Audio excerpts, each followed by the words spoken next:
गुरुभ्यो नमः हरि ओम पूज्याय राघवेन्द्राय सत्यधर्मरताय च भजतां कल्पवृक्षाय नमतां कामधेनವೇ ಸಮಸ್ತ ಶ್ರೀ ಸರಳ ಪರಿಹಾರ ಜ್ಯೋತಿಷಾಲಯ ಸದಸ್ಯರೆಲ್ಲರಿಗೂ ಈ ನಿಮ್ಮ ರಾಘವೇಂದ್ರ ಹರಿತ ಗುರುಜಿ ಮಾಡುವ ನಮಸ್ಕಾರಗಳು.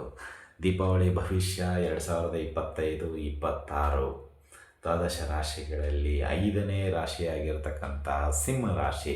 ಈ ಸಿಂಹರಾಶಿಯವರಿಗೆ ಈ ಒಂದು ದೀಪಾವಳಿಯ ಅನುಕೂಲತೆ ಏನು, ಅನಾನುಕೂಲತೆ ಏನು, ಪರಿಹಾರಗಳು ಏನು, ಮಹಾಲಕ್ಷ್ಮಿ ತಾಯಿ ನಿಮಗೆ ಕೃಪಕಟಾಕ್ಷ ನೀಡುವಂಥಳಾಗ್ತಾಳ, ಉದ್ಯೋಗದಲ್ಲಿ ಏನಾದರೂ ಒಳ್ಳೆಯ ಶುಭ ವಾರ್ತೆ ಸಿಗುವಂಥದ್ದಾಗುತ್ತಾ, ಮದುವೆ ಯೋಗ ಕೂಡಿ ಬರುವಂಥದ್ದಾಗುತ್ತಾ, ಅಥವಾ ಮನೆ ತೆಗೆದುಕೊಳ್ಳುವಂಥದ್ದಾಗುತ್ತಾ, ಅಥವಾ ಇನ್ನಿತರ ಯೋಗಗಳು ಏನಾದರೂ ಕೂಡಿ ಬರುವಂಥದ್ದಾಗುತ್ತಾ, ಅದೆಲ್ಲವನ್ನು ಈ ಒಂದು ವಿಡಿಯೋದಲ್ಲಿ ತಿಳಿದುಕೊಳ್ಳೋಣ. ಸೊ ಅದಕ್ಕಿಂತ ಮುಂಚಿತವಾಗಿ ಸಮಸ್ತ ಸಿಂಹರಾಶಿಯ ಜಾತಕರಿಗೆ ಈ ನಿಮ್ಮ ರಾಘವೇಂದ್ರ ಹರಿತ ಗುರೂಜಿ ದೀಪಾವಳಿ ಹಬ್ಬದ ಶುಭಾಶಯಗಳನ್ನು ತಿಳಿಸ್ತಾ ಇದ್ದಾರೆ. ಆ ದೀಪಾವಳಿ ನಿಮ್ಮ ಅಂಧಕಾರವನ್ನು ಎಲ್ಲ ತೊಡೆದು ಹಾಕಿ ಒಳ್ಳೆಯ ಜ್ಞಾನವನ್ನು ನೀಡುವಂಥದ್ದಾಗಲಿ. ಆ ಸರಸ್ವತಿ, ಗಣೇಶ ಹಾಗೂ ತಾಯಿ ಮಹಾಲಕ್ಷ್ಮಿ ನಿಮ್ಮ ಎಲ್ಲ ಕನಸುಗಳನ್ನು ನನಸು ಮಾಡಲಿ ಅಂತ ಪ್ರಾರ್ಥಿಸುತ್ತೇವೆ. ಈ ಒಂದು ದೀಪಾವಳಿಯಿಂದ ನಿಮ್ಮ ಎಲ್ಲ ದಾರಿದ್ರ್ಯ ದೂರವಾಗಲಿ ಹಾಗೂ ಒಳ್ಳೆಯ ಸಿರಿವಂತಿಕೆ ಬರುವಂಥದ್ದಾಗಲಿ ಅಂತಲೂ ಕೂಡ ಪ್ರಾರ್ಥಿಸುತ್ತಾ ಬನ್ನಿ. ದೀಪಾವಳಿ 2025-26 ಭವಿಷ್ಯ ಹೇಗಿರುತ್ತೆ ಎಂಬುದನ್ನು ನೋಡೋಣ. ಇಲ್ಲಿ ಕೆಲವೊಂದು ಗ್ರಹಸ್ಥಿತಿಗಳ ಅನುಗುಣವಾಗಿ, ಅಂದರೆ ಈ ದಿನ ತುಂಬ ಈ ದೀಪಾವಳಿ ದಿನದಿಂದ ಸೂರ್ಯ ತುಲಾ ರಾಶಿಗೆ ಹೋಗುವಂಥದ್ದಾಗ್ತಾರೆ. ಅದೇ ರೀತಿಯಾಗಿ ಗುರು ಮಿಥುನ ರಾಶಿಯಿಂದ ಕರ್ಕಾಟಕ ರಾಶಿಗೆ, ಅದೇ ರೀತಿಯಾಗಿ ಶನಿ ಮೀನರಾಶಿಯಲ್ಲಿ, ರಾಹು ಕುಂಭರಾಶಿಯಲ್ಲಿ, ಕೇತು ನಿಮ್ಮ ರಾಶಿಯಲ್ಲೇ ಇದ್ದಾರೆ. ಹಾಗಾಗಿ ಇಲ್ಲಿ ಕೇತು ನಿಮಗೆ ಸ್ವಲ್ಪ ಡಿಸ್ಟರ್ಬೆನ್ಸ್ ಇದ್ದೇ ಇರುತ್ತೆ. ಕೇತು ಎಲ್ಲಿವರೆಗೂ ನಿಮ್ಮ ಒಂದು ಸ್ಥಾನದಲ್ಲಿ ಇದ್ದಾರೋ ಕೆಲವೊಂದು ಡಿಸ್ಟರ್ಬ್ ಮಾಡ್ತಾ ಇರ್ತಾರೆ, ಟೆಂಪ್ ಮಾಡ್ತಾ ಇರ್ತಾರೆ, ಅಥವಾ ಕೆಲವು ಕೆಲಸಗಳಿಗೆ ಬೇಡ ಅಂದ್ರೂ ಅಲ್ಲಿ ನಿಮ್ಮನ್ನು ಪ್ರೆಸೆಂಟ್ ಇರುವಂಗೆ ನೋಡ್ಕೊಳ್ತಾರೆ. ಹಾಗಾಗಿ ನೀವು ಫೋಕಸ್ ಹಾಕಬೇಕಾಗಿರೋದು ಕೇತು. ಈ ಕೇತುವಿಗೆ ಕೊನೆಯಲ್ಲಿ ಪರಿಹಾರವನ್ನು ಹೇಳ್ತೀನಿ, ಅದನ್ನು ಮಾಡಿ ನಿಮಗೆ ಒಳ್ಳೆಯದಾಗತ್ತೆ ಅಂತಲೇ ಹೇಳ್ಬೋದು.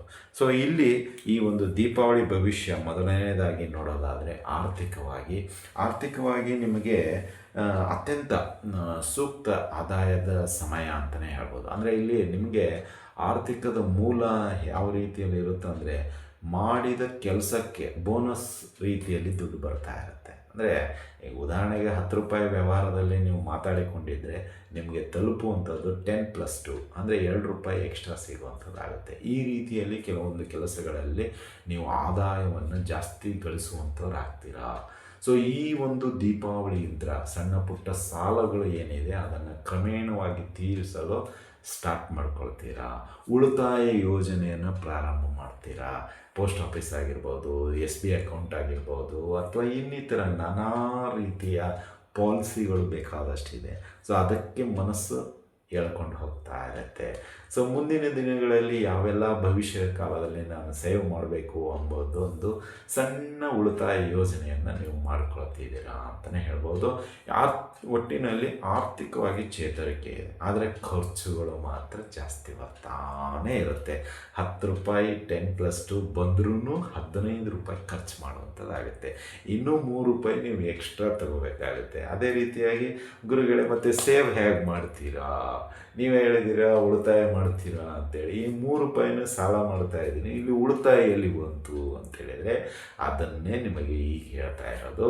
ಅಂದರೆ ಇಲ್ಲಿ ನಿಮ್ಮ ವೈಯಕ್ತಿಕ ಚಟಗಳು ಅಥವಾ ಏನಂತೀರಾ ನಿಮ್ಮ ಒಂದು ಅಭಿರುಚಿ ಅಥವಾ ದುಂದು ವೆಚ್ಚ ಅಥವಾ ನಿಮ್ಮದೇ ಆದಂಥ ಕೆಲವು ಅತಿರೇಕದ ಖರ್ಚುಗಳು ಅವೆಲ್ಲವನ್ನು ಕಡಿಮೆ ಮಾಡಿದರೆ ಈ 12 ರೂಪಾಯಿ ಖರ್ಚಲ್ಲಿ ಅಥವಾ ಈ 15 ರೂಪಾಯಿ ಖರ್ಚಲ್ಲಿ ಒಂದು 2 ರೂಪಾಯಿ 3 ರೂಪಾಯಿ ಉಳಿಸುವಂಥವ್ರಾಗ್ತೀರಾ. ಅಂದರೆ ನಿಮ್ಮ ಒಂದು ಬಯಕೆಗಳು ಏನಿದೆ ಅದನ್ನು ಕಡಿಮೆ ಮಾಡ್ತಾ ಬನ್ನಿ. ವ್ಯಾವಹಾರಿಕವಾಗಿ ಏನು ಫೋಕಸ್ ಕೊಡಬೇಕು, ಯಾವುದು EMI ಬೇಗ ಕಟ್ಟಬೇಕು, ಯಾವುದು ಮನೆ ಬಾಡಿಗೆ ಅಥವಾ ಮಕ್ಕಳ ಫೀಸು ಅಥವಾ ಮತ್ತೊಂದು ಮಗುದೊಂದು ಪಟ್ಟಿ ಮಾಡಿಕೊಳ್ಳಿ, ಪ್ರಿಯಾರಿಟಿ ಕೊಡಿ. ಯಾವುದಕ್ಕೆ ಚೆನ್ನಾಗಿ ನಾವು ಬೇಗ ಈಗ ಸಣ್ಣ ಪುಟ್ಟದು ಇರುತ್ತೆ, ಒಂದು 5,000 10,000 ಅದನ್ನು ಫಸ್ಟು ಡೆಲೀಟ್ ಮಾಡ್ತಾ ಬನ್ನಿ. ಅಂದರೆ ಅವ್ರನ್ನ ಸೆಟಲ್ ಡೌನ್ ಮಾಡ್ತಾ ಬನ್ನಿ. ಇದರಿಂದ ಏನಾಗುತ್ತಂದರೆ ಸಣ್ಣದನ್ನು ನೀವು ಕಡಿಮೆ ಮಾಡ್ತಾ ಬಂದರೆ ಕೊನೆಗೆ ದೊಡ್ಡದು ಮಾತ್ರ ನೀವು ವಿತಿನ್ ಶಾರ್ಟಲ್ಲಿ ಮುಗಿಸುವಂಥರಾಗ್ತೀರಾ. ನೀವು ಫಸ್ಟಿಗೆ ದೊಡ್ಡದು ಕೈ ಹಾಕ್ತೀರಾ, ಈ ಕೆಳಗಡೆದು ಭಾಗ ಬಿಟ್ಬಿಡ್ತೀರಾ. ಅವ್ರು ಹೇಗಂದರೆ ಈ ಒಗ್ಗರಣೆ ಹಾಕಿದಾಗ ಈ ಸಾಸಿವೆ ಸಿಡಿದ್ಕೊಳ್ತಾರೆ ನೋಡಿ, ಹಾಗೆ ಅವರು ಕೊಟ್ಟಿರೋ ಒಂದು 5-10 ಸಾವಿರಕ್ಕೆ ಆ 5,000 10,000 ಪದಗಳ ರೀತಿಯಲ್ಲಿ ಮಾತಾಡ್ಬಿಡ್ತಾರೆ. ಸೊ ಹಾಗಾಗಿ ಮೊದಲನೇ ಒಂದು ಪ್ರಾಶಸ್ತ್ಯ ಈ ಸಣ್ಣ ಪುಟ್ಟ ಸಾಲಗಾರರಿಂದ ಮುಕ್ತಿಯಾಗೋದು ಹೇಗೆ ಎಂಬುದನ್ನು ತಿಳಿದುಕೊಳ್ಳಿ ಸಿಂಹರಾಶಿಯವರಿಗೆ. ಯಾಕೆಂದರೆ ಗುರುವಿನ ಒಂದು ಸ್ಥಾನ ನಿಮಗೆ ಬದಲಾವಣೆಯ ಒಂದು ಸಂಚಾರ ತುಂಬ ಯೋಗ ಕೂಡಿ ಬರುವಂಥದ್ದಾಗಿದೆ. ಅಷ್ಟಮ ಶನಿ ಇರಲಿ ಒಂದು ಸೈಡು, ಬಟ್ ನಿಮಗೆ ಇಲ್ಲಿ ಗುರು ಒಳ್ಳೆಯ ಒಂದು ಫಲ ಕೊಡ್ತಾ ಇರೋದರಿಂದ ಗುರು ಯಾರಿಗೂ ಲಾಸ ಮಾಡಲ್ಲ. ಅಂದರೆ ಯಾವುದೇ ಗುರು ಯಾವ ಶಿಷ್ಯನಿಗೂ ಹೀಗಾಗಲಿ ಅಂತ ಮಾಡಲ್ಲ. ಬಟ್ ಗುರುಗೆ ಕೋಪ ಬಂದು ಶಾಪ ನೀಡಿದ್ದೇ ಆದಲ್ಲಿ ಮಾತ್ರ ಅದು ಅಂಟುಕೊಂಡು ಬಿಡುತ್ತೆ, ಅದು ಏನು ಮಾಡೋಕ್ಕಾಗಲ್ಲ. ಆದರೆ ಇಲ್ಲಿ ನಾವು ನಿಮಗೆ ಹೇಳೋದು ಸಿಂಹರಾಶಿಯವರಿಗೆ ಆದಷ್ಟು ಗುರುಗಳ ಒಂದು ಜ್ಞಾನ ಮಾಡಿ, ಗುರುಗಳ ಒಂದು ಮಾರ್ಗದರ್ಶನವನ್ನು ತೆಗೆದುಕೊಳ್ಳಿ, ಗುರುಗಳಿಗೆ ಸಂಬಂಧಪಟ್ಟಂಥ ಕಥೆಗಳನ್ನು ಓದಿ ಅಥವಾ ಗುರುಗಳ ಒಂದು ದರ್ಶನ ಮಾಡಿಕೊಳ್ಳಿ. ಈ ನಿಮ್ಮದೇ ಪೀಠಾಧಿಪತಿ ಆಗಿರ್ಬೋದು, ಮಂತ್ರಾಲಯ ರಾಘಪ್ಪ ಆಗಿರ್ಬೋದು, ಅಥವಾ ದತ್ತಾತ್ರೇಯ ಆಗಿರ್ಬೋದು, ಬೇಕಾದಷ್ಟು ಇದ್ದಾರೆ. ಸೊ ಅವರ ಮಹನೀಯರ ಕಥೆಗಳನ್ನು ಓದಿ, ಇದರಿಂದ ನಿಮಗೆ ಜ್ಞಾನೋದಯ ಆಗುತ್ತೆ, ಜ್ಞಾನ ವೃದ್ಧಿ ಆಗುತ್ತೆ ಅಂತಲೂ ಹೇಳ್ಬೋದು. ಇನ್ನು ಆರ್ಥಿಕವಾಗಿ ನಾವು ಹೇಳೋದಿಷ್ಟೇ, ಸಣ್ಣ ಪುಟ್ಟ ಸಾಲಗಳನ್ನು ಆದಷ್ಟು ನಿಧಾನವಾಗಿ ತೀರಿಸ್ತಾ ಬನ್ನಿ. ಒಂದು ವರ್ಷದೊಳಗಡೆ ನಿಮಗೆ ಸಾಲದಿಂದ ಮುಕ್ತಿ ಆಗುವಂಥದ್ದು ಖಚಿತ ಅಂತಲೂ ಹೇಳ್ಬೋದು.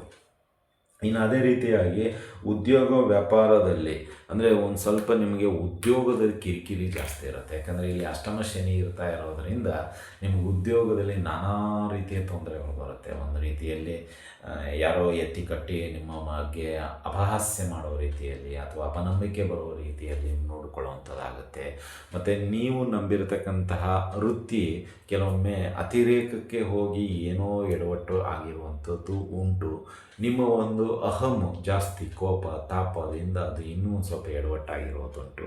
ಇದರಿಂದ ಕೆಲಸ ಕಳೆದುಕೊಳ್ಳುವಂಥ ಹಂತ ಬರುತ್ತೆ. ಮತ್ತು ಕೆಲಸದಲ್ಲಿ ಅತಿಯಾದ ಕೆಲಸಗಳು ಬರುವಂಥದ್ದಾಗತ್ತೆ. ಅಂದರೆ ನೀವು ಒಂದು ಕಂಪ್ನಿಯಲ್ಲಿ ಕೆಲಸಕ್ಕೆ ಹೋಗ್ತಾ ಇದ್ದಾಗ ಯಾಕೋ 8 ತಾಸು ಸಾಲದು, 10-12 ತಾಸು ಮಾಡುವಂಥದ್ದಾಗತ್ತೆ.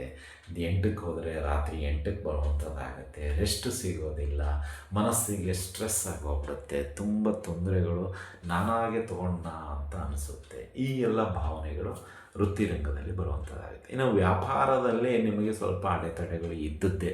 ಏಕೆಂದರೆ ಅಷ್ಟಮ ಶನಿಯಲ್ಲಿ ನಾನು ಮುಂಚೆನೇ ಹೇಳ್ಬಿಟ್ಟಿದ್ದೀನಿ, ಹೊಸದಾಗಿ ವ್ಯಾಪಾರಕ್ಕೆ ಹಾಕೋದಿದ್ದರೆ ದಯವಿಟ್ಟು ಹಾಕಲು ಹೋಗಬೇಡಿ ಅಂತಲೂ ಹೇಳಿದ್ದೀನಿ. ಕೆಲವರು ಒಂದಿಷ್ಟು ವೈಯಕ್ತಿಕವಾಗಿ ಮೆಸೇಜ್ ಹಾಕಿದ್ದಾರೆ, ಗುರುಗಳೇ ನಿಮ್ಮ ಮಾತು ನಾನು ಅಷ್ಟು ಸೀರಿಯಸ್ ಆಗಿ ತೊಗೊಳ್ಳಿಲ್ಲ. ಸೊ ಬಂಡವಾಳ ಹಾಕಿ ಈಗ 2ನೇ ತಿಂಗಳು ಪ್ರಾರಂಭ ಆಗಿದೆ, ತುಂಬ ನೊಂದೋಗ್ಬಿಟ್ಟಿದ್ದೀನಿ, ದಯವಿಟ್ಟು ಇದಕ್ಕೆ ಪರಿಹಾರ ಕೊಡಿ ಅಂತ ಕೇಳಿದ್ದಾರೆ. ಅವ್ರ ಹೆಸರು ಹೇಳೋದು ಬೇಡ, ಬಟ್ ನಾವು ಹೇಳೋದಿಷ್ಟೇ, ಯಾರನ್ನೂ ನಾವು ಹೆದರ್ಸ್ಕೊಳ್ಳೋವಂಥ ಅವಶ್ಯಕತೆ ಇಲ್ಲ, ಹೆದರಿಸ್ತಾ ಇಲ್ಲ. ನಿಮಗೆ ಒಂದು ಸ್ವಲ್ಪ ಎಚ್ಚರಿಕೆಯಿಂದ ಇರಿ ಅಂತ ನಾವು ಹೇಳಿರ್ತೀವಿ. ಬಟ್ ಕೆಲವರು ಒಂದಿಷ್ಟು ಮಾತನ್ನು ನಂಬಿ ಓಕೆ ಅಂತ ಬಿಟ್ಟಿರ್ತಾರೆ. ಕೆಲವರು ಬಿಸಿ ರಕ್ತ ಕೇಳಲಿಕ್ಕಾಗಲ್ಲ ಮಾಡಿರ್ತಾರೆ. ಈಗ ಅವ್ರದ್ದು ಪರಿಸ್ಥಿತಿ ಹಾಗಾಗಿದೆ, ಏನು ಮಾಡಲಿಕ್ಕಾಗುತ್ತೆ? ವಿಧಿ ರಾತ ಅಂತೀವಿ, ಅಂದರೆ ಹಣೆ ಬರ, ಕಳ್ಕೊಳ್ಳೋದಿದ್ದರೆ ಕಳ್ಕೊಳ್ಳಲೇಬೇಕಾಗುತ್ತೆ. ಅದು ಯಾವ ಮಾರ್ಗದಲ್ಲಾದರೂ ಸರಿ, ಹೇಗಾದರೂ ಸರಿ, ನಾವು ಹೇಳಿದರೂ ಅಷ್ಟೇ, ಹೇಳದೇ ಇದ್ದರೂ ಅಷ್ಟೇ, ಅದು ನಮ್ಮಿಂದ ಹೋಗಬೇಕಾಗಿತ್ತಾ, ಹೊರಟೋಗ್ಬಿಡುತ್ತೆ. ಇದೇ ಭವಿಷ್ಯ. ಇರಲಿ, ಸಿಂಹರಾಶಿಯವ್ರಿಗೆ ನಾವು ಹೇಳೋದಿಷ್ಟೇ, ಸಾಧ್ಯವಾದಷ್ಟು ನಿಮ್ಮ ಇತಿಮಿತಿಯಲ್ಲಿರಿ. ಯಾವುದೇ ಇದೊಂದು ವೆಚ್ಚ ಆಗಿರ್ಬೋದು, ಈ ಗ್ಯಾರಂಟಿ ವಾರಂಟಿ ಏನು ಬೇಡ. ನಿಮ್ಮ ಕೆಲಸ ನೀವು ಅಷ್ಟೇ, ಸುಮ್ಮನೆ ಬಿಡಿ, ಮಾತು ಕಡಿಮೆ ಮಾಡಿ, ಆದಷ್ಟು ನಿಮ್ಮ ಕೆಲಸ ಕಾರ್ಯಗಳಲ್ಲಿ ಫೋಕಸ್ ಹಾಕಿ. ಹಾಗೂ ನಿಮ್ಮ ಸಾಲ ಅದನ್ನು ಒಂದು ಪಟ್ಟಿ ಮಾಡ್ಕೊಳ್ಳಿ. ಟಾಪಲ್ಲಿ ಟಾಪೇ ಇರಲಿ, ಸಣ್ಣದರಿಂದ ಒಂದೊಂದೊಂದು ತಿಂಗಳಿಗೆ 2-3 ಅದನ್ನು ಹೊರಗಡೆ ಹಾಕ್ತಾ ಬನ್ನಿ. ಒಂದು ಸ್ವಲ್ಪ ಬೇರೆ ಎಕ್ಸ್ಟ್ರಾ ಏನಾದರೂ ಕೆಲಸಕ್ಕೆ ಹೋಗಿ ದುಡೀರಿ. ಇದರಿಂದ ಒಂದಿಷ್ಟು ಬರುವಂಥ ಹಣವನ್ನು ಆ ಸಾಲಕ್ಕೆ ಕೊಡ್ತಾ ಬನ್ನಿ. ವೈಯಕ್ತಿಕ ದುಂದು ವೆಚ್ಚ, ಈ ದುಶ್ಚಟಗಳು ಏನಾದರೂ ಇದ್ದರೆ ಕಡಿಮೆ ಮಾಡ್ಕೊಳ್ಳಿ ದಯವಿಟ್ಟು. ಯಾಕೆಂದರೆ ಮುಂದಿನ ದಿನಗಳಲ್ಲಿ, ಮುಂದಿನ ವರ್ಷ ಇನ್ನೂ ಸ್ವಲ್ಪ ಕಷ್ಟ, ಅತಿರೇಕಕ್ಕೆ ಬರುವಂಥದ್ದಾಗುತ್ತೆ. ಯಾಕಂದರೆ ಶನಿ 1 ವರ್ಷ ಕಂಪ್ಲೀಟ್ ಮಾಡಿದ ತಕ್ಷಣವೇ 2ನೇ ವರ್ಷಕ್ಕೆ ಒಂದು ಸ್ವಲ್ಪ ನಿಮಗೆ ಶಾಖದ ಪ್ರಮಾಣ ಜಾಸ್ತಿ ಇರುತ್ತೆ. ಹಾಗಾಗಿ ದಯವಿಟ್ಟು ಸ್ವಲ್ಪ ದುಂದು ವೆಚ್ಚಗಳನ್ನು ಕಡಿಮೆ ಮಾಡಿಕೊಳ್ಳಿ. ಇನ್ನು ವ್ಯಾಪಾರದ್ದು ನಾನು ಮುಂಚೆನೇ ಹೇಳಿದಂಗೆ ನಿಮಗೆ ಅಷ್ಟು ಲಾಭ ಇಲ್ಲ, ಬಟ್ ನಷ್ಟ ಜಾಸ್ತಿ ಇರುತ್ತೆ. ಹಾಗಾಗಿ ನೋಡಿ, ವ್ಯಾಪಾರ ಪಾರ್ಟ್ನರ್ಶಿಪ್ಪಲ್ಲಿದ್ದರೆ ವಿಡ್ರಾ ಮಾಡ್ಕೊಳ್ಳೋದು ತುಂಬ ಬೆಟ್ರು. ಯಾರಾದರೂ ಪಾರ್ಟ್ನರ್ಶಿಪ್ಪಲ್ಲಿದ್ದರೆ ಅವರಿಗೆ ಒಪ್ಪಿಸಿಬಿಡಿ. ಎಷ್ಟು ದುಡ್ಡು ನೋಡಿ ವ್ಯವಹಾರದಲ್ಲಿ ಏನಾದರೂ ಕೂಡಿಸುವಂಥದ್ದಿದ್ದರೆ. ಯಾಕೆಂದರೆ ಇಲ್ಲಿ ಸಾಲದಿಂದ ವ್ಯಾಪಾರ ಅದು ಪ್ರತಿ ತಿಂಗಳು ಎಲ್ಲಿದೋ ತಂದು ಇನ್ವೆಸ್ಟ್ಮೆಂಟ್ ಮಾಡಿ ಮತ್ತೆ ಮುಂದಿನ ತಿಂಗಳು ಅವ್ರಿಗೆ ಬಡ್ಡಿ ಕೊಟ್ಟು ಮತ್ತೆ ಇನ್ನೊಂದು ಕಡೆ ಸಾಲ ತಂದು ಅವ್ರಿಗೆ ಇವ್ರಿಗೆ ಬಡ್ಡಿ ಕೊಟ್ಟು ಇದೇ ರೊಟೀನ್ ಆಗ್ತಾ ಬರುತ್ತೆ. ನಾವು ಮುಂಚೆನೇ ಹೇಳಿದ್ವಿ, ಈ ಅಷ್ಟಮ ಶನಿಯಲ್ಲಿ ಏನಾದರೂ ಸಾಲ ಮಾಡಿದರೆ ತೀರಿಸುವುದು ತುಂಬ ಕಷ್ಟ ಆಗುತ್ತೆ ಅಂತ. ಹಾಗಾಗಿ ಹೇಳ್ತಾ ಇದ್ದೀವಿ, ದಯವಿಟ್ಟು ಅರ್ಥ ಮಾಡ್ಕೊಳ್ಳಿ. ಸಾಲ ಬೇಡ. ವ್ಯಾಪಾರ ನಿಮ್ಗೆ ಆಗದೇ ಇದ್ದರೆ ಖಂಡಿತವಾಗಿ ಅದನ್ನು ವಿಡ್ರಾ ಮಾಡ್ಕೊಂಡ್ಬಿಡಿ, ಬೇರೆಯವರು ಒಪ್ಪಿಸಿ ಎಲ್ಲಾದರೂ ಕೆಲಸ ನೋಡ್ಕೊಳ್ಳಿ ಈ ಅಷ್ಟಮ ಶನಿ ಮುಗಿಯೋವರೆಗೂ. ಇಲ್ದಿದ್ರೆ ಏನಾಗ್ಬಿಡುತ್ತಂದರೆ ಇನ್ನೂ ಒಂದಿಷ್ಟು ಸಾಲ ಮಾಡಿಕೊಂಡು ಆ ಸಾಲದಲ್ಲೇ ನೀವು ಆ ಸುಳಿಯಲ್ಲೇ ಸಿಕ್ಕಾಕೊಂಡು ಹೋಗ್ತಾ ಆಗ್ತೀರಾ ಅಂತಲೇ ಹೇಳ್ಬೋದು. ಇನ್ನು ಕುಟುಂಬದಲ್ಲಿ ಒಂದು ರೀತಿಯಲ್ಲಿ ಹೇಗಿರುತ್ತಂದರೆ ಮನಸ್ಸಿಗೆ ಬಂದ ರೀತಿಯಲ್ಲಿ ಮಾತಾಡೋರು ಜಾಸ್ತಿ ಆಗಿಬಿಡ್ತಾರೆ. ಈಗ ಹೇಗೆ ಕಾಂಗ್ರೆಸ್ ಸರ್ಕಾರ ಇದೆ ನೋಡಿ, ಯಾವೆಲ್ಲ ರೀತಿಯಲ್ಲಿ ಮಾಡ್ತಾರೆ. ಯಾರಾದರೂ ಅವ್ರನ್ನ ಟೀಕೆ ಮಾಡಿದರೆ ಆ ವ್ಯಕ್ತಿತ್ವನೂ ನೋಡಲ್ಲ, ಸುಧಾಮೂರ್ತಿ ಅಂತನೂ ನೋಡಲ್ಲ, ಅಥವಾ ಕಿರಣ್ ಮಜುಮ್ದಾರ್ ಶಾ ಅಂತಲೂ ನೋಡಲ್ಲ, ಅಥವಾ ಪೈ ಅಂತಲೂ ನೋಡಲ್ಲ, ಅಥವಾ ಮಾಜಿ ಮುಖ್ಯಮಂತ್ರಿ ಅಂತಲೂ ನೋಡಲ್ಲ. ತುಂಬ ವೈಯಕ್ತಿಕವಾಗಿ ಅವರನ್ನು ಚಾರಿತ್ರ್ಯ ಹರಣ ಮಾಡುವಂಥವ್ರು ಆಗ್ತಾ ಇದ್ದಾರೆ. ಅಂದರೆ ಆ ರೀತಿಯಲ್ಲಿ ನಿಮ್ಮನ್ನು ಕೂಡ ಮಾಡುವಂಥವ್ರು ಆಗ್ತಾರೆ. ಅಂದರೆ ಬೇಡದೇ ಇರೋ ವಿಷಯಗಳನ್ನು ಕೆದಕಿ ನಿಮ್ಮನ್ನು ಟೆಂಪ್ ಮಾಡ್ತಾರೆ. ನಿಮ್ಮ ಬಾಯಿಯಿಂದ ಬರುವಂಥ ಮಾತುಗಳಿಂದ ಬೇರೆಯವರಿಗೆಲ್ಲ ಗೊತ್ತಾಗುವಂಥದ್ದು ಮಾಡುತ್ತಾರೆ. ಅಂದರೆ ಅಷ್ಟು ಪ್ರಚೋದನೆ ಕೊಡುವಂಥವ್ರು ಆಗ್ತಾರೆ ಕುಟುಂಬದ ಸದಸ್ಯರು. ನಿಮ್ಮನ್ನು ಜಗಳಕ್ಕೆ ವೆಲ್ಕಮ್ ಮಾಡಿದ ರೀತಿಯಲ್ಲಿ ಅವರು ಕಾಣುವಂಥವ್ರು ಆಗ್ತಾರೆ. ಹಾಗಾಗಿ ನಾವು ಹೇಳೋದಿಷ್ಟೇ, ಕುಟುಂಬದ ಸದಸ್ಯರೊಡನೆ ಆದಷ್ಟು ಸೌಮ್ಯವಾಗಿ ನಿತ್ಯ ಮಾತಾಡಿಸುವ ರೀತಿಯಲ್ಲಿರಿ. ಯಾವುದೇ ಮನಸ್ತಾಪ ಮಾಡ್ಕೊಳ್ಳಿಕ್ಕೆ ಹೋಗಬೇಡಿ. ಅವ್ರು ಏನೇ ಅಂದ್ರೂ ಓಕೆ ಆಯಿತು, ಇನ್ನೊಮ್ಮೆ ಹೀಗೆ ಮಾಡಲ್ಲ ಅಂತಲೇ ಹೇಳಿ, ಅಥವಾ ನೀವು ತಪ್ಪು ಮಾಡಿದರೆ ಕ್ಷಮೆ ಕೇಳಿಬಿಡಿ. ತಪ್ಪು ಮಾಡದೇ ಇದ್ದಾಗ ಆಯ್ತಮ್ಮ ನೋಡೋಣ ಮುಂದೆ ವಿಚಾರ ಮಾಡ್ತೀನಿ ಅಂತ ಹೇಳಿ ಅಷ್ಟೇ. ಆದರೆ ವಾದ ವಿವಾದಗಳಿಗೆ ಇಳಿದು ನಾನಾ ಅಂತಕ್ಕೆ ಹೋದರೆ ಸೋಲೋದು ನೀವೇ. ಹಾಗಾಗಿ ಕುಟುಂಬದ ಒಂದು ಸಪೋರ್ಟ್ ನಿಮಗೆ ಬೇಕಾಗಿದೆ ಈಗ ಅಷ್ಟಮ ಶನಿಯಲ್ಲಿ. ಹಾಗಾಗಿ ಕುಟುಂಬದಿಂದ ವಿರೋಧ ದಯವಿಟ್ಟು ಮಾಡ್ಕೊಳ್ಳಿಕ್ಕೆ ಹೋಗಬೇಡಿ. ಇನ್ನು ಅದೇ ರೀತಿಯಾಗಿ ಆರೋಗ್ಯದ ವಿಷಯಕ್ಕೆ ಬರೋದಾದರೆ ದೇಹದಲ್ಲಿ ಉಷ್ಣ ಜಾಸ್ತಿ ಆಗೋಗ್ಬಿಡುತ್ತೆ. ಯಾಕಂದರೆ ನಿಮ್ಮದು ಸಿಂಹ ರಾಶಿ, ತುಂಬ ರೋಷ ಇರುತ್ತೆ, ಬಿಸಿ ಬಿಸಿ ರಕ್ತ ಕೊತ ಕೊತ ಕುದಿಯೋ ರೀತಿಯಲ್ಲಿ ನಿಮ್ಮ ಕೋಪ, ಮುಖದಲ್ಲೇ ಕೋಪ ಯಥೇಚ್ಛವಾಗಿ ಕಾಣ್ತಾ ಇರುತ್ತೆ. ಉಗ್ರ ನರಸಿಂಹ ರೀತಿಯಲ್ಲಿ ಯಥೇಚ್ಛವಾಗಿ ಬರುವಂಥದ್ದಾಗುತ್ತೆ. ಇದರಿಂದ ನಿಮಗೆ ಏನು ಮಾಡಬೇಕು ಏನು ಮಾಡಬಾರ್ದು ಗೊತ್ತೇ ಆಗೋದಿಲ್ಲ.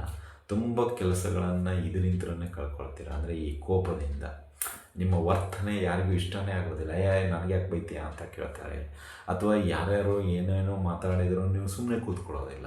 ನಿಮ್ಮ ಒಂದು ದರ್ಪದ ಧ್ವನಿ ಇದೆಯಲ್ಲ, ಆ ಧ್ವನಿಯಿಂದಲೂ ಇನ್ನೊಬ್ಬರು ಬಂದು ಅಟ್ಯಾಕ್ ಮಾಡುವಂಥರಾಗ್ತಾರೆ. ಆ ಮಕ್ಕಳನ್ನ ನೋಡಿ ನೀ ಏನನ್ನು ಮಾತಾಡೋದು ಅಂತ. ಅಂದರೆ ಇಲ್ಲಿ ನಾವು ಏನು ಕೆಲಸ ಮಾಡಿದರೂ ಬೇರೆಯವ್ರಿಗೆ ಇಷ್ಟ ಆಗೋದಿಲ್ಲ.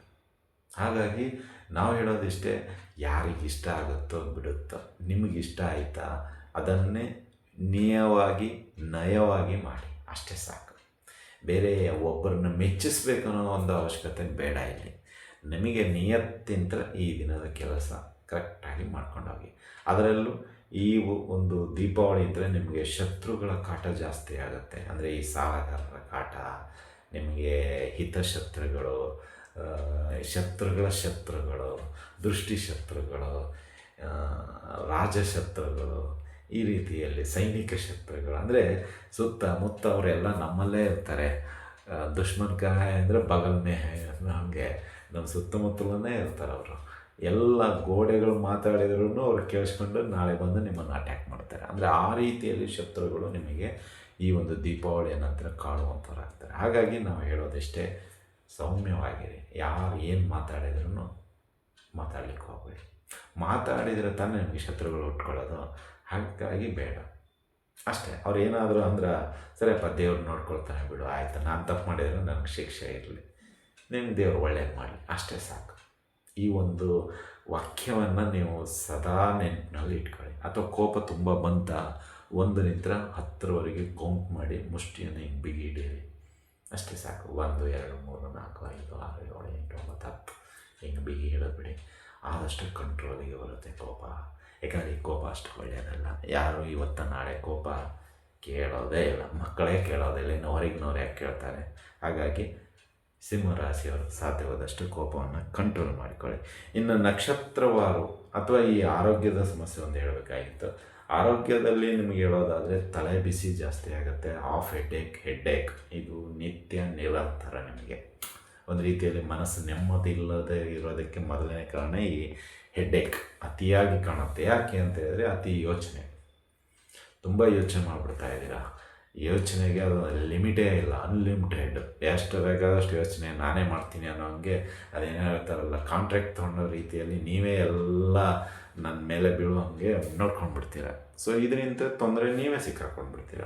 ಸೊ ಇದು ಎಲ್ಲಿವರೆಗೂ ಬರುತ್ತೋ ಅಂದರೆ ಊಟದಿಂದ ಹಿಡಿದು ಮಲಗಿಕೊಳ್ಳುವವರೆಗೂ ಬರೀ ಯೋಚನೆ. ಊಟ ಮಾಡ್ತಾ ಇದ್ದೀರಾ, ಆದರೆ ಏನು ತಿಂತಾ ಇರೋ ಗೊತ್ತಿಲ್ಲ.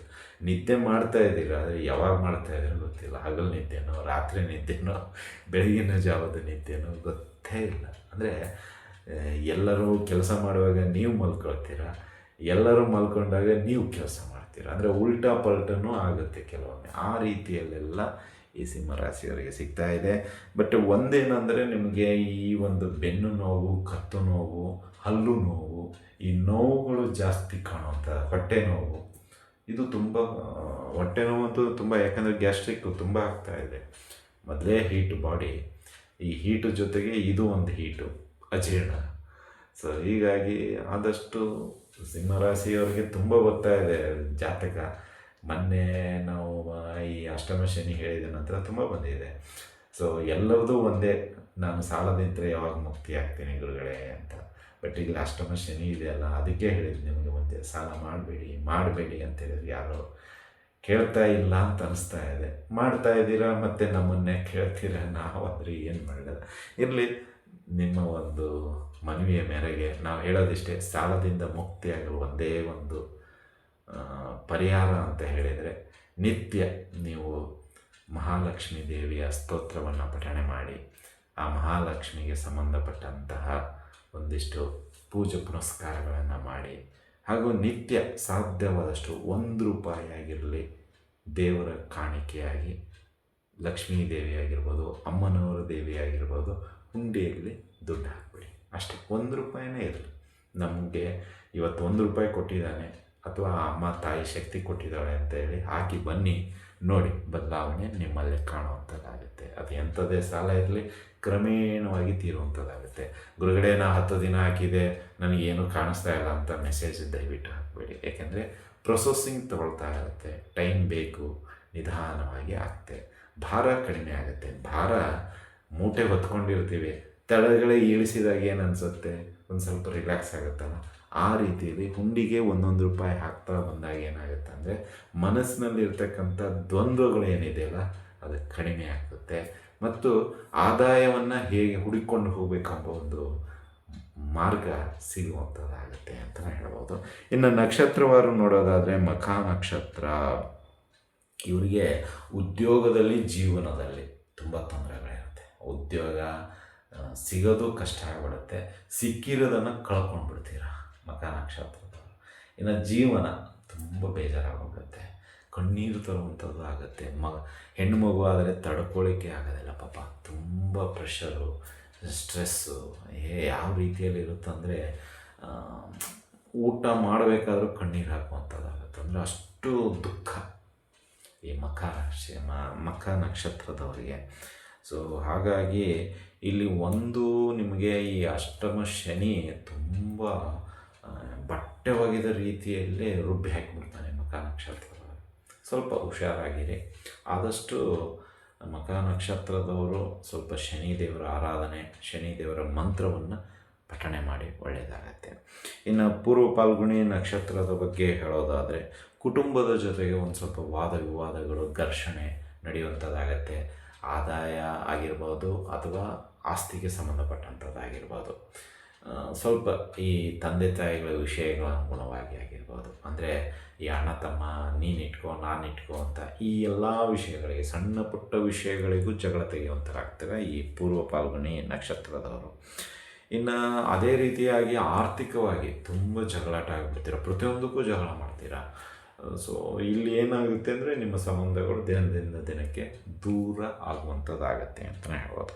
ಇನ್ನು ಅದೇ ರೀತಿಯಾಗಿ ಉತ್ತರ ಫಾಲ್ಗುಣಿಯವರು ಅಂತ ನೋಡೋದಾದರೆ ನಿಮಗೆ ಆಧ್ಯಾತ್ಮಿಕತೆಯಲ್ಲಿ ಒಲವು ಜಾಸ್ತಿ ಬರುತ್ತೆ, ಒಂದು ಸ್ವಲ್ಪ ಮಾನಸಿಕ ನೆಮ್ಮದಿ ಕಂಡುಕೊಂಡು ಬಿಡ್ತೀರಾ. ಈ ಆಧ್ಯಾತ್ಮಿಕತೆಗೆ ಬಂದಾಗ ಮಾನಸಿಕವಾಗಿ ಓಕೆ ಅನಿಸುತ್ತೆ. ತದನಂತರ ಉದ್ಯೋಗದಲ್ಲಿ ಸ್ವಲ್ಪ ಏರಿಕೆ ಆಗುವಂಥದ್ದಾಗತ್ತೆ. ಯಾರಿಗೆ ಈ ಉತ್ತರ ಫಾಲ್ಗುಣಿ 1ನೇ ಪಾದದವರಿಗೆ ಒಂದು ಪಾದ ಮಾತ್ರ ಬರುತ್ತೆ, ಇನ್ನು ಉಳಿದಿರೋದು ಕನ್ಯಾ ರಾಶಿಗೆ ಹೋಗುತ್ತೆ. ಹಾಗಾಗಿ ಈ ಸಿಂಹರಾಶಿ ಉತ್ತರ ಫಾಲ್ಗುಣಿ 1ನೇ ಪಾದದವರಿಗೆ ಆಧ್ಯಾತ್ಮಿಕತೆ ಮತ್ತು ಆರ್ಥಿಕವಾಗಿ ಸ್ವಲ್ಪ ಚೇತರಿಕೆ ಕಾಣುವಂಥದ್ದಾಗುತ್ತೆ. ಕುಟುಂಬದಲ್ಲಿ ಒಂದು ಸ್ವಲ್ಪ ಜವಾಬ್ದಾರಿಯನ್ನು ನೀವು ನಿಭಾಯಿಸುವಂಥದ್ದಾಗ್ತೀರಾ ಅಂತ ಹೇಳ್ಬೋದು. ಇನ್ನು ಪರಿಹಾರದ ವಿಷಯಕ್ಕೆ ಬರೋದಾದರೆ ಓವರಾಲ್ ಆಗಿ ಸಿಂಹರಾಶಿಯವರಿಗೆ ಶನಿದೇವರ ಮಹಾತ್ಮೆ, ಶನಿದೇವರ ಕಥೆ, ಶನಿದೇವರಿಗೆ ಸ್ತೋತ್ರ, ದಾನಗಳು ಏನಿದೆಯೋ ಅದೆಲ್ಲವನ್ನು ಒಂದೊಂದಾಗಿ ಪ್ರತಿ ಶನಿವಾರ ಮಾಡ್ತಾ ಬನ್ನಿ. ಹಾಗೂ ಶನಿ ಮಹಾತ್ಮೆ ಬುಕ್ ಸಿಗುತ್ತೆ, 10 ರೂಪಾಯಿ 20 ರೂಪಾಯಿ, ಅದನ್ನು ಪ್ರತಿ ಒಂದು ಶನಿವಾರ ಒಬ್ಬರಿಗಾದರೂ ದಾನ ಮಾಡಿ. ಇದರಿಂದ ನಿಮಗೆ ದಾರಿದ್ರ್ಯ ಏನು ಅಂಟುಕೊಂಡಿದೆಯಲ್ಲ, ಬಡತನ, ಅದು ದೂರ ಆಗ್ತಾ ಬರುತ್ತೆ, ದಿನದಿಂದ ದಿನಕ್ಕೆ ಕಡಿಮೆ ಆಗ್ತಾ ಬರುತ್ತೆ. ನಿಮ್ಮಲ್ಲೂ ಕೂಡ ಸಿರಿವಂತ ಅಂದರೆ ಶ್ರೀಮಂತನ ಲಕ್ಷಣ ಕಾಣುವಂಥರಾಗ್ತೀರಾ ಅಂತಲೇ ಹೇಳ್ಬೋದು. ಇನ್ನು ಅದೇ ರೀತಿಯಾಗಿ ಶನಿಗೆ ಸಂಬಂಧಪಟ್ಟಂತೆ ವಯಸ್ಸಾದವ್ರಿಗೆ ಆಗಿರ್ಬೋದು, ಹ್ಯಾಂಡಿಕ್ಯಾಪ್ಟ್ ಆಗಿರ್ಬೋದು, ಬುದ್ಧಿಮಾಂದ್ಯತೆಯರು ಏನಾದರೂ ತಿಂಗಳಿಗೂ ಒಮ್ಮೆ ಆದರೂ ಅನುಕೂಲ ಮಾಡಿಕೊಡಿ. ವೈಯಕ್ತಿಕವಾಗಿ ಬಟ್ಟೆನೋ, ಊಟನೋ, ದವಸ ಧಾನ್ಯನೋ, ಅಥವಾ ನಡೀಲಿಕ್ಕೆ ಆಗದೇ ಇಲ್ಲ ಅವರಿಗೇನಾದರೂ ವೀಲ್ ಚೇರು, ಈ ರೀತಿಯಲ್ಲಿ ಏನಾದರೂ ಸ್ವಲ್ಪ ಸಹಾಯ ಮಾಡಿದ್ದೇ ಆದಲ್ಲಿ ನಿಮಗೆ ಶನಿ ಇದ್ದರೆ ಸ್ವಲ್ಪ ಮುಕ್ತಿ, ಬಿಡುಗಡೆ ಸಿಗುವಂಥದ್ದಾಗತ್ತೆ ಅಂತಲೇ ಹೇಳ್ಬೋದು. ಇದಾಗಿತ್ತು ಸಿಂಹರಾಶಿಯವರ ಭವಿಷ್ಯ.